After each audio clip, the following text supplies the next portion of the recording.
Hello అండి, welcome to money creations. ఈరోజు మనం 2 ముక్కల జాకెట్ని కట్ చేద్దామండి. ఈ 2 ముక్కలు కూడా ఒకటి 50 పాయింట్లు ఉంది, ఒకటి 52 పాయింట్లు ఉంది. అంతేను.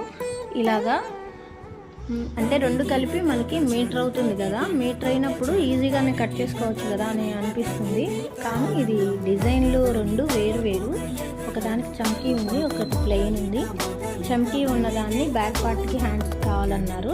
అందుకని చెప్పి నేను దీన్ని ఎలా అడ్జస్ట్ చేసి కట్ చేయాలి అనేది చూద్దాము. నార్మల్ సైజు వాళ్ళకైతే సరిపోతుంది, కానీ కొంచెం హెవీగా ఉన్న వాళ్ళకైతే సరిపోదన్నమాట. మామూలుగా అయితే మనం ఈ విధంగా వీప్ పొడవు తీసుకున్నామంటే మనకి ఇలా హ్యాండ్స్ అనేది తగ్గుతుంది. హ్యాండ్స్ కూడా హాఫ్ హ్యాండ్స్ పెట్టుకునే వాళ్ళకైతే సరిపోతుందండి. 10.5, 11 పెట్టుకునే వాళ్ళకి సరిపోవన్నమాట ఈ పీసులు. కానీ దీన్ని మనం ఎలా అడ్జస్ట్ చేయాలో చూద్దాము. మామూలుగా అయితే 2 అంచులు మనం ఆపోజిట్ సైడ్ వేసుకొని కట్ చేసుకుంటాం కదా. కానీ ఇక్కడ నేను నిలువులో పన్నా తీసుకున్నాను. ఇలా నిలువు పన్నా తీసుకొని ముందుగా ఇలాగా కింద వీప్ పట్టీ కోసం అని చెప్పి ఒక మార్కింగ్ చేశాను. ఇలాగా వీప్ పట్టీ కూడా దాంట్లోనే ఇచ్చేద్దాంలే, ప్లెయిన్ని మడతేయొచ్చు అని చెప్పి నేను ఇలా చేశాను. తర్వాత మనం వీప్ పొడవు అనేది తీసుకుందాము. ఇది వీప్ పొడవు అనేది 15 ఇంచెస్ ఉంది మనకి. 15 ఇంచెస్ వీప్ పొడవు పెట్టేసుకొని మెడ కూడా ఎంత ఉందో అంత తీసుకోవాలండి. కింద నుంచి చంక అయితే ఈ విధంగా తీసుకుందాము. వీళ్ళకైతే మనకి చంక పొడవు కూడా పైనుంచి 5.5 ఇంచెస్ ఉంటుంది. ఇలాగా పక్క మెడ అనేది 2 పాయింట్లు పెట్టాను.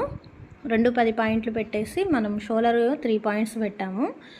ఇలా 3 పాయింట్స్ పెట్టిన తర్వాత పైన ఒక మార్కింగ్ గీసేసుకొని ముందుగా మనం కింద మెడ గీసుకుందాము. ఈ మెడని నేనైతే డైరెక్ట్గా చేత్తో ఇలా గీసాను కదా. మీరు కొత్తగా నేర్చుకునే వాళ్ళు ఒక బాక్స్ కొట్టుకొని ఒక 1/2 ఇంచు మార్కింగ్ సెంటర్ నుంచి చూసుకొని ఇలా రౌండ్ తీసుకున్నారంటే రౌండ్ బాగా కుదురుతుంది. నెక్స్ట్ మనం చంక రౌండ్ కూడా ఇలా తీసుకుందాము. ఆది జాకెట్ని షోల్డర్ దగ్గర పట్టుకొని కొలుచుకొని ఈ విధంగా తీసుకుందాము చంక రౌండ్ అనేది.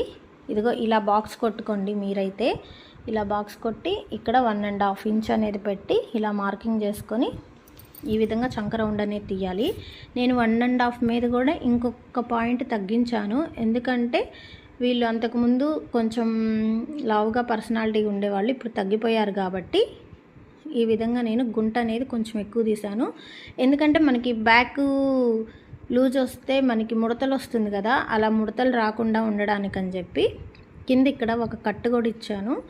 ఈ కట్టు ఎందుకంటే మనం వీప్ పట్టీ మడతేయాలి అని మనకు ఒక గుర్తు అనమాట. అది పెట్టుకోలేదనుకోండి, మనం బ్లౌజ్ ఏదన్నా లేటుగా కుట్టామంటే అది మర్చిపోతుంటాము. అందుకని చెప్పి కంపల్సరీ ఒక కట్ అనేది ఇచ్చుకోవాలి.